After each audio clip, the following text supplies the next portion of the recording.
Hi, welcome to VT news. నిన్నటి current అఫైర్స్లోని 10వ ప్రశ్నకు సమాధానం. జాతీయ సాంకేతిక దినోత్సవం ఎప్పుడు?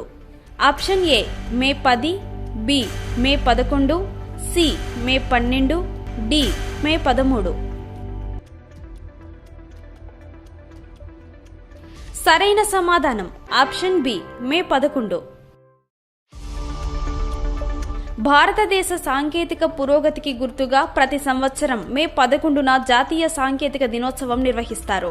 1998లో అప్పటి ప్రధాని అటల్ బిహారీ వాజ్పేయి మే 11వ తేదీని జాతీయ సాంకేతిక దినోత్సవంగానే కాకుండా ఇండియా అనుదేశమని అధికారికంగా ప్రకటించారు. 1వ ప్రశ్న. భారతదేశం భూటాన్ మధ్య 5వ జాయింట్ గ్రూప్ ఆఫ్ కస్టమ్స్ సమావేశం ఎప్పుడు జరిగింది? Option A Ladakh, B New Delhi, C Jaipur, D Mumbai. సరైన సమాధానం ఆప్షన్ ఏ లదాఖ్.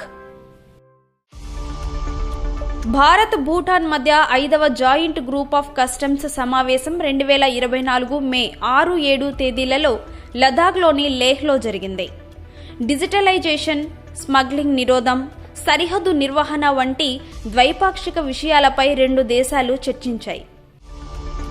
2వ ప్రశ్న. పిరుల్ లావో పైసే పావో ప్రచారాన్ని ప్రారంభించిన రాష్ట్రం ఏది? Option A Himachal Pradesh, B Uttarakhand, C Haryana, D Punjab. సరైన సమాధానం ఆప్షన్ బి ఉత్తరాఖండ్. అడవిలో సంభవించే మంటలను నివారించడమే లక్ష్యంగా ఉత్తరాఖండ్ ప్రభుత్వం పిరుల్ లావో పైసే పావో పేరుతో ప్రచారాన్ని ప్రారంభించింది. సహకార, యువజన సంఘాలు సహా ప్రజల ప్రమేయాన్ని కోరుతూ ఆ రాష్ట్ర సీఎం పుష్కర్ సింగ్ ధామి ప్రచారాన్ని చేపట్టారు. 3వ ప్రశ్న. లార్సెన్ అండ్ టూబ్రో సంస్థ నూతన అధ్యక్షుడు ఎవరు? Option A Praveen Bhat, B SV Desai, C Subrahmanya Sharma, D R Shankar Raman. సరైన సమాధానం option D R Shankar Raman. Larsen and Toubro సంస్థ నూతన అధ్యక్షుడిగా ఆర్ శంకర్ రామన్ నియమితులయ్యారు. ఆయన గతంలో ఈ సంస్థ హోల్ టైమ్ డైరెక్టర్, సీఈఓగా పనిచేశారు. ఇప్పుడు కూడా ఆ బాధ్యతలను కొనసాగిస్తారు. 4వ ప్రశ్న. నియోమ్ స్మార్ట్ సిటీని నిర్మిస్తున్న దేశం ఏది? Option A UAE, B Oman, C Qatar, D Saudi Arabia. సరైన సమాధానం ఆప్షన్ డి సౌదీ అరేబియా. తన దేశాన్ని పర్యాటక కేంద్రంగా గ్లోబల్ హబ్గా తీర్చిదిద్దేందుకు సౌదీ అరేబియా పాలకులు నియోమ్ అనే స్మార్ట్ సిటీని నిర్మించాలని ప్రణాళికలు వేస్తున్నారు. దీనికి $500 బిలియన్ బడ్జెట్ను కేటాయించారు. ఇందులో 4.5 లక్షల మంది ఉంటారని అంచనా వేస్తున్నారు. 5వ ప్రశ్న. అంటార్కిటికాలో భారత్ ఏ పేరుతో పరిశోధనా కేంద్రాన్ని ఏర్పాటు చేయనుంది? Option A Maitri 1, B Maitri 2, C Sakshi, D Jawahar.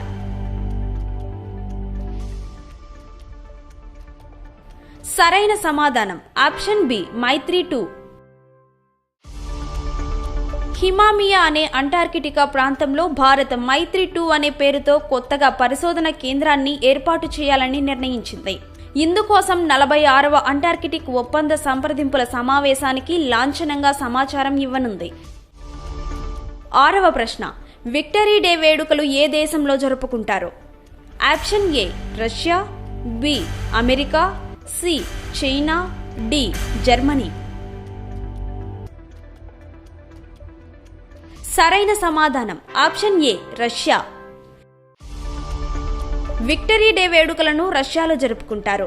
రెండో ప్రపంచ యుద్ధంలో నాజీ జర్మనీపై సాధించిన విజయానికి సూచికగా రష్యా ప్రతి సంవత్సరం మే 9న విక్టరీ దినోత్సవాన్ని జరుపుకుంటోంది.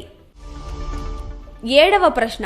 భారతదేశంలో అత్యధికంగా మిలియనీర్లు నివసిస్తున్న నగరం ఏది?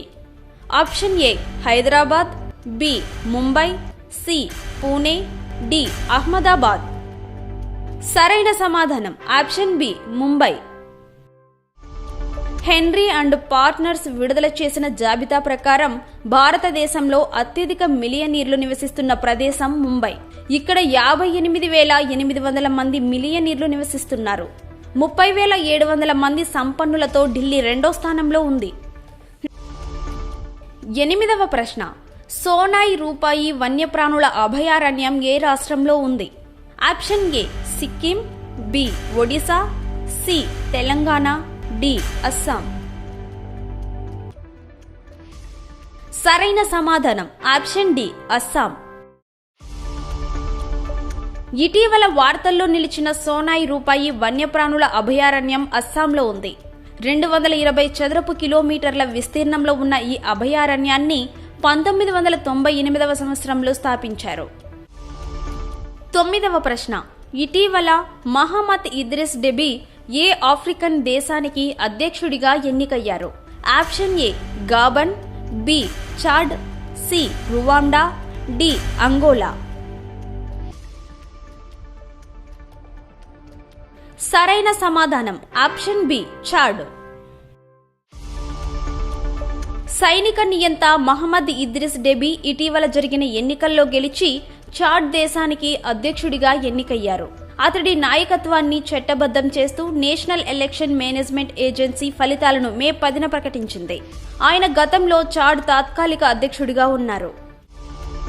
10వ ప్రశ్న, అంతర్జాతీయ నర్సుల దినోత్సవం ఎప్పుడు? Option A May 11, B May 12, C May 13, D May 14.